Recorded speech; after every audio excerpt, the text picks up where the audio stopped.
আসসালামু আলাইকুম ওয়া রাহমাতুল্লাহি ওয়া বারাকাতুহু। বাংলাদেশ স্বাধীন হয়েছে প্রায় ৫৩ বছর। এই ৫৩ বছরে আমরা যদিও পাকিস্তান থেকে স্বাধীন হয়েছি, কিন্তু বাস্তবিক অর্থে আমরা স্বাধীনতার যেই স্বাদ সেটা কিন্তু আমরা আসলে উপভোগ করতে পারিনি। বিগত ৫৩ বছরে বাংলাদেশের যেই পররাষ্ট্রনীতি এটা ছিল সম্পূর্ণরূপে নতজানু।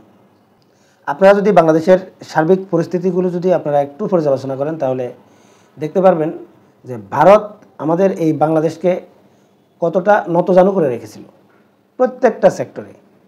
মানে পাকিস্তান থেকে বাংলাদেশ স্বাধীন হয়েছে ঠিকই, কিন্তু স্বাধীনতার যেই মূল স্পিরিট এটা কিন্তু আমরা আসলে কখনো লালন করতে পারিনি। বিগত আওয়ামী লীগ সরকারের সময় আওয়ামী লীগ এই ভারতকে নানা রকম সুবিধা দিয়েছে। বিনিময়ে ভারত আমাদেরকে কি দিয়েছে? আসলে ভারত বাংলাদেশের সাথে যে সম্পর্কগুলো রেখেছে এটা শুধুমাত্র বাংলাদেশকে তাদের অঙ্গরাজ্যের মতো করে ব্যবহার করেছে। যেমন বাংলাদেশের যে ট্রানজিট সুবিধা, এই সুবিধাটা ভারত এমনভাবে নিয়েছে মনে হচ্ছে বাংলাদেশের বন্দর এটা ভারতের বন্দর। ভারত আমাদেরকে আসলে দয়া করে এই বন্দরটা ব্যবহার করতে দিয়েছে। বাংলাদেশে এখন পর্যন্ত ধর্মীয় কারণে আমার জীবন দশায় আমি কখনো দেখিনি যে কোনো দাঙ্গা হয়েছে, মানে ধর্মীয় উস্কানিতে কোনো দাঙ্গা হয়েছে, ধর্মীয় কোনো ব্যাপারে এটা আমার জীবন দশায় আমি দেখিনি।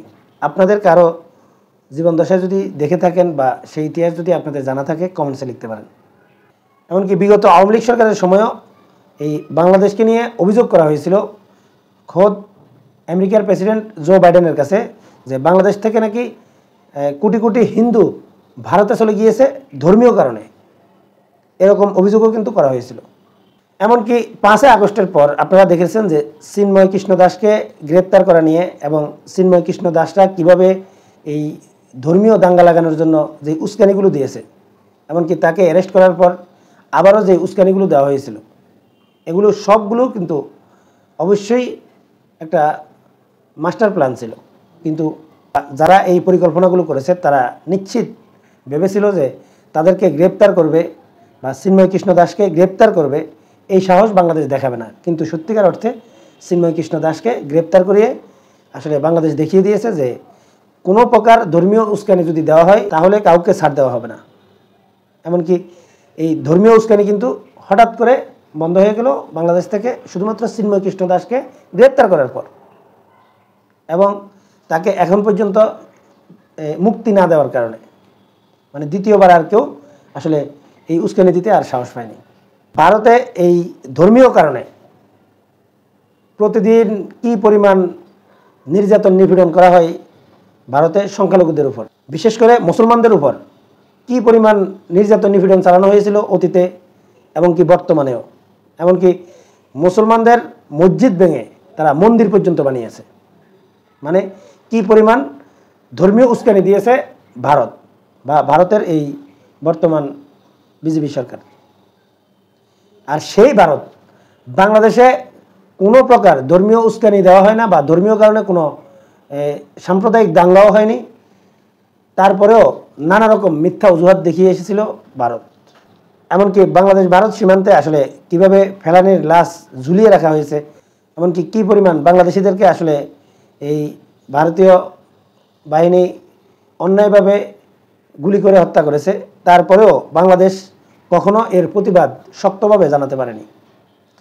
এমনকি আওয়ামী লীগের সময়ও আপনারা দেখেছেন যে শেখ হাসিনা বলেছিল যে আমি ভারতকে যা দিয়েছি ভারত কখনো ভুলতে পারবে না। কিন্তু ভারত কোনো আগাম সতর্ক না দিয়ে আসলে বাংলাদেশে পেঁয়াজ রপ্তানি বন্ধ করে দিয়ে কি পরিমাণ বিব্রতকর পরিস্থিতিতে ফেলেছিল আওয়ামী লীগ সরকারকেও। মানে আওয়ামী লীগ ভারতকে এত সুযোগ সুবিধা দেওয়ার পরেও ভারত কিন্তু এই আওয়ামী লীগ সরকারের থেকে আরও বেশি পাওয়ার জন্য নানা রকম সমস্যা কিন্তু এই সরকারের উপর চাপিয়ে দিত। এমনকি এই ভারতের বিরুদ্ধে বলার মতো কোনো সাহস এই বাংলাদেশের কোনো সরকার দেখাতে পারেনি। কিন্তু ডক্টর ইউনূস এই ক্ষমতায় বসে এই মাত্র 8 মাসে একের পর এক চমক দেখিয়ে যাচ্ছেন।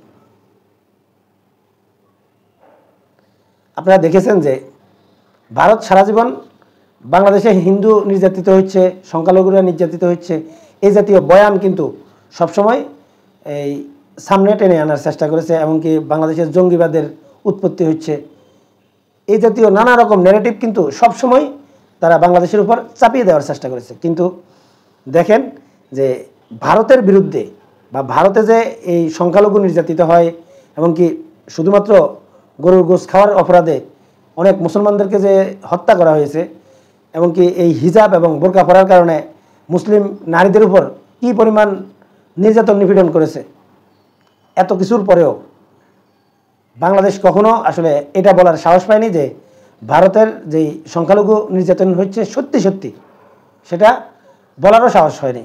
কিন্তু বাংলাদেশ এই প্রথম এই ডক্টর ইউনূস সরকার আসলে এই সাহসটা দেখিয়েছে এবং কি এই ভারতের বিরুদ্ধে এই আঙ্গুল তুলেছে যে এই ভারতে এইসব মুসলিমদের উপর যে নির্যাতনগুলো হচ্ছে, এই নির্যাতনগুলোর বিরুদ্ধে সরাসরি বক্তব্য দিয়েছে। এমনকি ভারত বাংলাদেশকে যদি কোনো প্রকার চাপে ফেলার চেষ্টা করে, বাংলাদেশও কিন্তু উল্টো চাপে ফেলার চেষ্টা করছে, মানে সমানে সমানে কিন্তু প্রতিবাদ জানানো হচ্ছে। এবং ভারতের চোখে চোখ রেখে যেভাবে আসলে ডক্টর ইউনূস তার পররাষ্ট্রনীতি আসলে সাজিয়েছে এবং যেই হিম্মতটা দেখাচ্ছে, এটা ডক্টর ইউনূসকে আসলে অনন্য উচ্চতায় নিয়ে যাবে। অনেকেই ডক্টর ইউনূসের আসলে সমালোচনা করছেন, এটা শুধুমাত্র রাজনৈতিক কারণে। আমিও সমালোচনা করছি, হয়তো তার অনেক কিছু নিয়ে আসলে সমালোচনা করা যায়, কিন্তু তিনি যে বাংলাদেশকে যেভাবে পরিচালিত করছেন এবং তার পররাষ্ট্রনীতিকে আসলে এমনভাবে সাজাচ্ছেন, এমনকি বাংলাদেশ যে একটা স্বাধীন রাষ্ট্র, সেটা কিন্তু পুরো বিশ্বকে যেভাবে আসলে মনে করিয়ে দেওয়ার চেষ্টা করছেন, এটা ডক্টর ইউনূসকে আসলে সত্যি অনন্য উচ্চতায় নিয়ে যাচ্ছে। আর এই কারণে আমি এই ভিডিওর টাইটেল দিয়েছি যে চমকের পর চমক দেখাচ্ছে ডক্টর ইউনূস, তাকে আসলে কে থামাবে। সম্মানিত দর্শক, আপনারা কি মনে করেন কমেন্টসে জানাবেন। এখনকার মতো এই পর্যন্তই। আল্লাহ হাফেজ।